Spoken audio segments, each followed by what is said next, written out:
We're back, folks, for another episode of Wearable Takeover. How are you?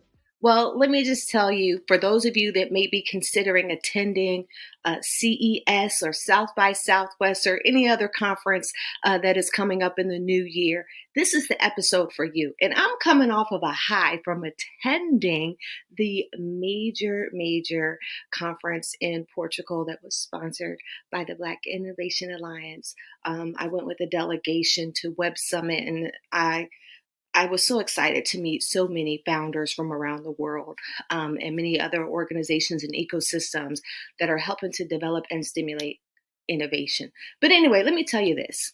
Attending conferences might be one of the best things you can do for your career. And you'll be able to learn about industry trends, gain some new skills, and make all kinds of new connections. And most people get the wrong idea of a conference. They might show up, but they might sit out the whole session and hope to learn something new. And while it is important to listen and understand what the speaker has to say, there are other factors at play that can benefit you beyond the session's content. So in this video, and also in this episode of Wearable Takeover, whether you're watching it on YouTube or listening to it on any of your major podcasting platforms, I'm going to tell you all of the important things you need to keep in mind before you sign up for your next conference. And let me assure you, by the time you are done with this episode, you will be able to get 110% out of the session. So let's get into it.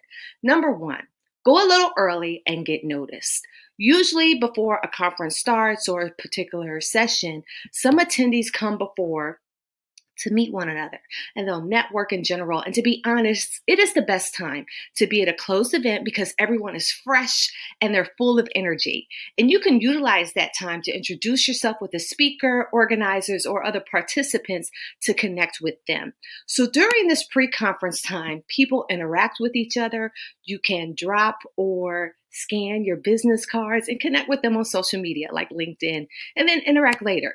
So if you play your cards right, you might be able to find future prospects. The second tip I have is to sleep. Seriously, sleep. This one is not just a conference tip, but a pro-life tip. And I know this can be hard to do with all the excitement, especially when you have international attendees. But to be able to get the best out of your day, you need to be well rested. And nothing recharges your batteries better than a good night's sleep. Now, I can recommend some wearable tech products that can help you with that sleeping process. And maybe I'll link them below, or you may want to just stay tuned or look for one of our other wearable tech gift guides. But when we talk about sleep, when you're well rested, you will be full of energy, and that energy shows when you speak, you interact, and participate, and you're going to stand out amongst others, and people will want to get in touch with you. Moreover, you'll be able to learn from the speakers and feel more comfortable meeting a bunch of new people. Number three, if you can't afford it, by all means necessary, stay at the conference hotel. The conference hotel is where most conference attendees and speakers will be staying. And so it gives you more opportunities to network with the attendees. And that's just logic. So staying at a conference hotel might not get you 100 extra connections, but it doesn't need to. Because if it leads to splitting an Uber back and from a happy hour, or perhaps maybe some silence, feeling small talk about the shampoo, those little moments can be worth it. It's all about meeting the right people, okay? Number four, take pictures with other attendees for easy social media content.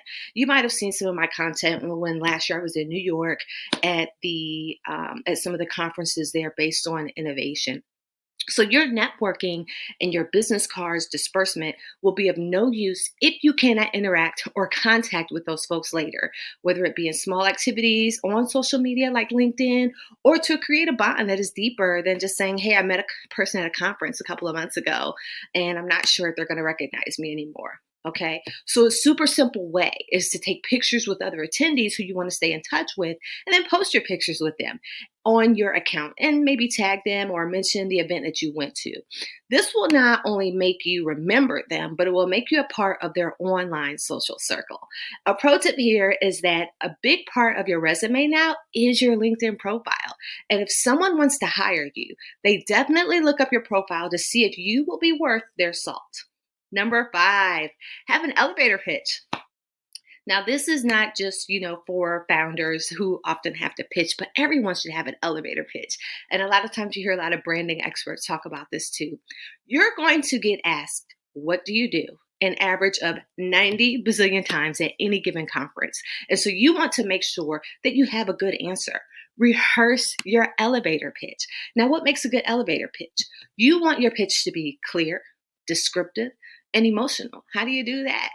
Well, basically, you want to say what you do in simple terms that demonstrate why it matters. I've been talking to my founders to rehearse and to consider and think about what is your why and why.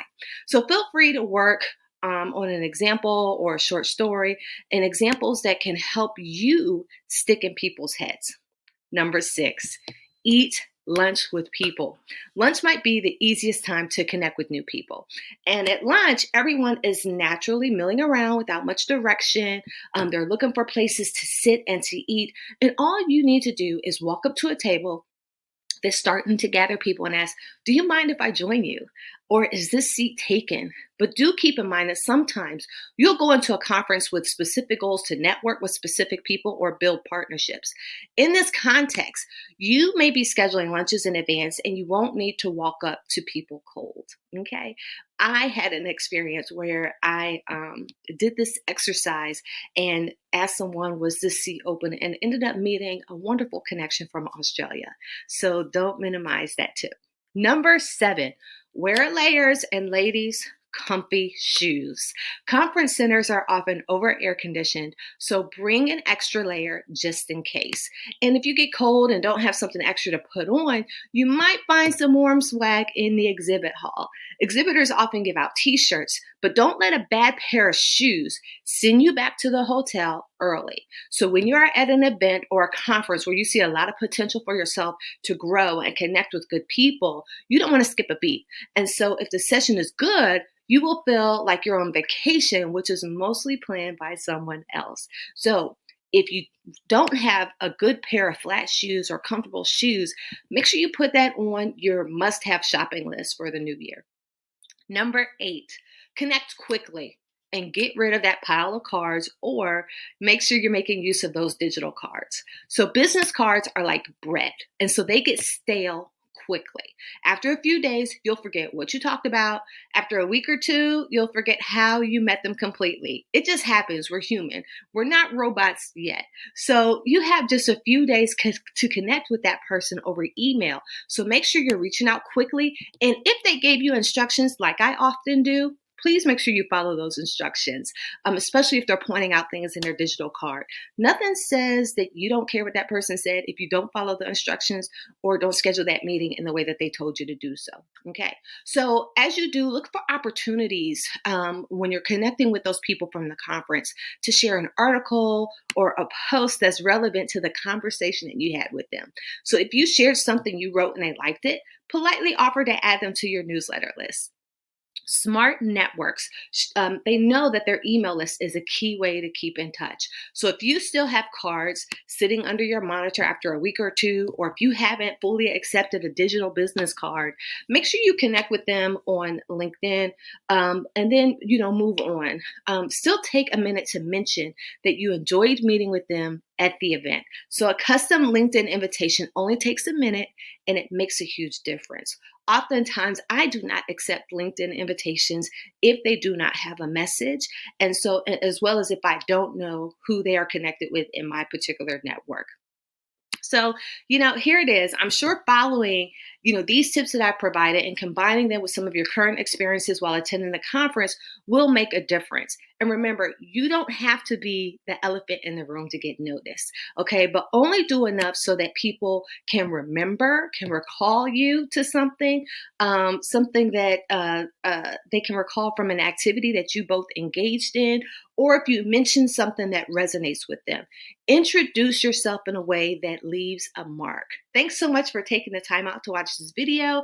I'm sure you will enjoy your next conference. I hope to see you in the next one. And if you would like me to be one of your conference speakers, please make sure you go to my website, LakeishaGreenway.com, and follow the booking directions there. You'll also see my calendar. Until next time, take care.